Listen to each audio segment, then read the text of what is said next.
Okay, so for number 12, we have logs on both sides of the equation. There's a couple ways we can do this, but simply because we already have logs on both sides and we can combine those, let's just combine the logs on both sides of the equation. So over here, we'll combine using the quotient rule. We'll have x minus 1 over x plus 6. Over here, we'll combine using the quotient rule. We'll have x minus 2 over x plus 3. Now we have a log equal log situation. We can drop the logs. So now we can cross multiply. So we'll do x minus 1 times x plus 3. And we'll do x minus 2 times x plus 6. And then when we multiply that out, we end up with the equation here. We have an x squared on both sides of the equation. We can subtract x squared, and they will cancel out from both sides. Now we have 2x minus 3 equals 4x minus 12. We subtract 2x on both sides. We finish solving, and we end up with the answer of x equals 9/2. And this works because our domain restrictions, we have x is greater than 1. We have x is greater than -6. We have x has to be greater than +2, and x has to be greater than -3. The greatest of all of those is x has to be greater than 2. 9/2 is indeed greater than 2, so that works. Now, number 13. We have log base 3 of x, and that's all being squared, minus log base 3 of x, and that equals 10. Notice that this does not mean that just the x is squared. The entire expression here is squared. So we can't just use a power rule and change this exponent to being a coefficient like we originally did, because it's not just the argument that's squared, it's the entire logarithm expression that is being squared. So if we look at it, if we remember back from when we were solving those quadratic equations, we noticed that it is of the quadratic type. We have something squared minus 3 times that same something, and then we have a constant here. We can use a u substitution. We'll let u equal log base 3 of x, and then we will rewrite it. We'll have u squared, because u equals log base 3 of x, minus 3u, because u equals log base 3 of x, equals 10. So we've substituted. Now we have a much better quadratic looking equation that we can solve. So we'll subtract 10 from both sides so that it's equal to 0. We'll factor it from there, use the zero product property. We get u equals 5 and u equals -2. Once we have solved for u, we want to substitute back in. So we'll take log base 3 of x and substitute that back in for u. So now we have log base 3 of x equals 5, log base 3 of x equals -2. And we want to change those both to exponential forms. We'll have 3 to the 5th power equals x, 3 to the -2nd power equals x. Simplify those exponents, we get x equals 243 and x equals 1 over 9. Our domain from the original problem, x had to be greater than 0. Both of these are positive, so that satisfies our domain. They're both our answers here. For number 14, we have 7 raised to the x minus 4 equals 49. Here we want to just change the base on the right side. We'll use 7 as the base on both sides. So we'll change the 49 to 7 squared. Now we have the same base on both sides of the equation. We can set the exponents equal to each other. So we get rid of the bases.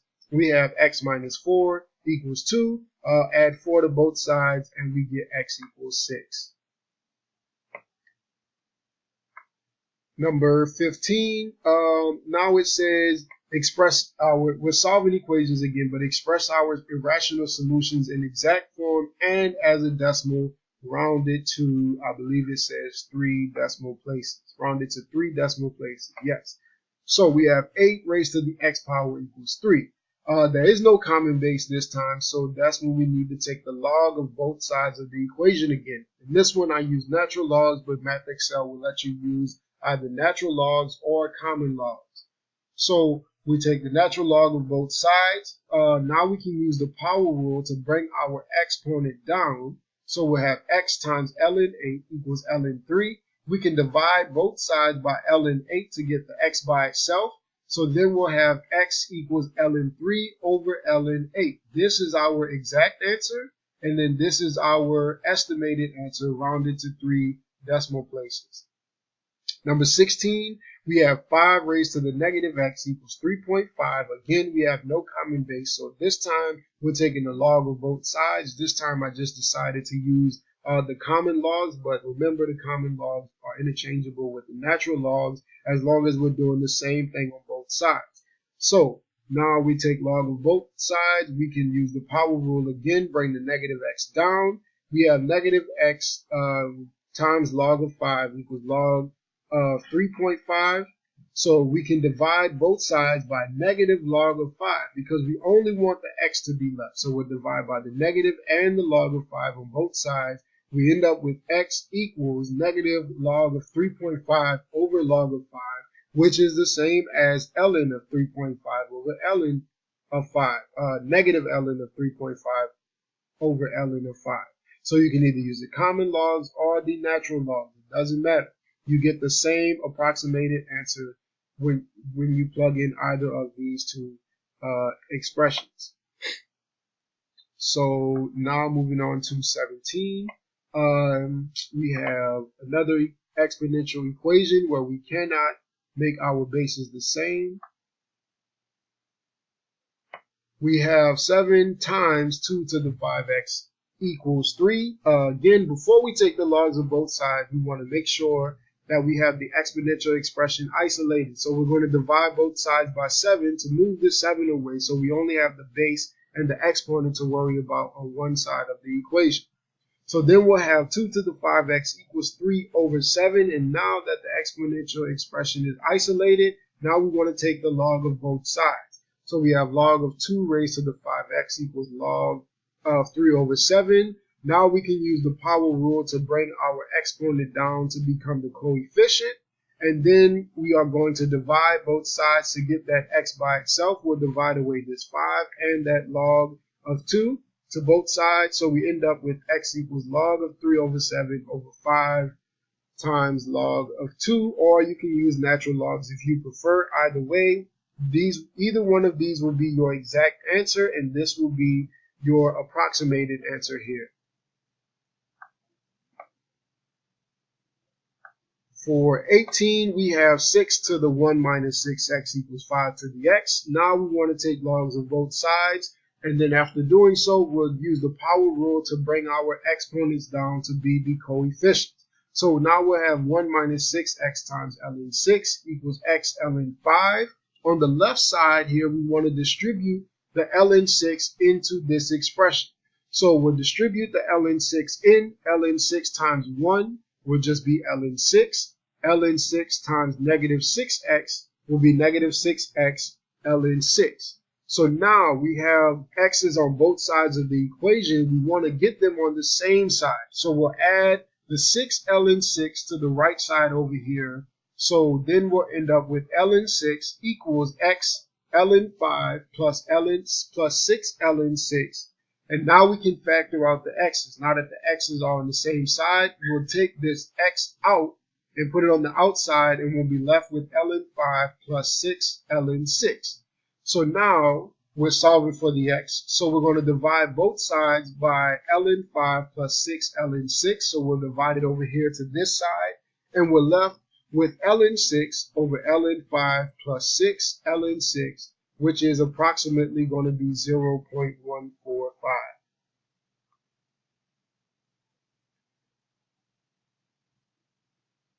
Number 19, we have another exponential equation. They're already isolated on both sides. We're going to take a log on both sides of the equation. We'll end up with this. So we want to use the power rule on the left-hand side of the equation. We'll bring this 1 minus 2x down, and it'll be multiplied by the ln pi. And over here we have the same base argument going on. So we'll cancel out the ln e. We'll just be left with 9x. Then we're going to distribute on the left-hand side of the equation. We'll distribute this ln pi in the same way we did for number 18. So we'll end up with this. Again, we need to have the x's on the same side. We're going to add the 2x ln pi to the right side so that the x's can be on the same side. And then we need to factor our x out of the equation. We'll have 2 ln pi plus 9. And then we'll divide by that because we still want the x to be isolated. And then our final answer, once the x is isolated, will be ln pi over 2 ln pi plus 9. We approximate that, we get 0.101.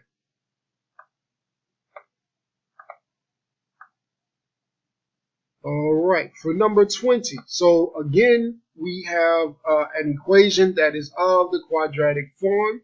If we let u equals 5 raised to the x power, then u squared is going to be 5 raised to the 2x power, because we just basically multiplied this exponent here. This exponent was a 1. We multiplied it by 2 to get u squared. So this exponent was an x. We multiplied it by 2 to get 5 raised to the 2x. So that is how we get our values for when we do the u substitution.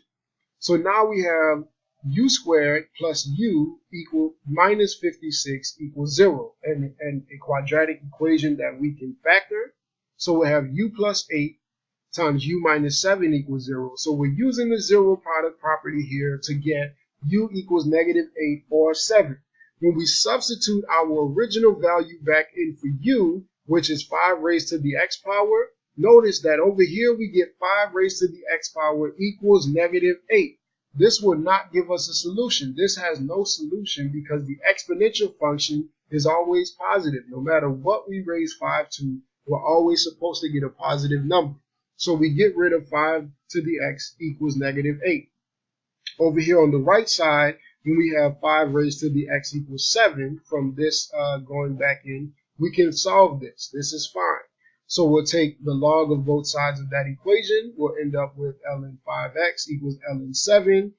Use the power rule, bring the exponent down, divide both sides to get the x by itself. And then here are our solutions, the exact answer and the approximate answer.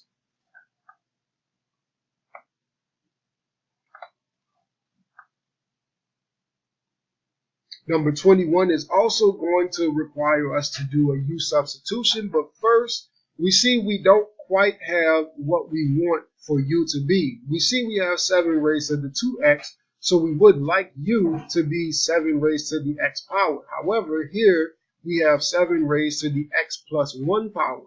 So now look at this little note. Remember that addition of exponents is the same thing as multiplying the same base. So 7 to the x plus 1 is the same thing as 7 to the x times 7 raised to the first power.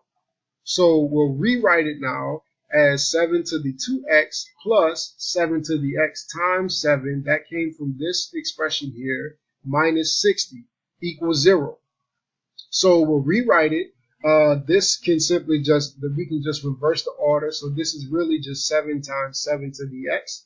Now we are ready to do our u substitution. Now we can substitute u for 7 to the x power, and in that case u squared will be 7 to the 2x.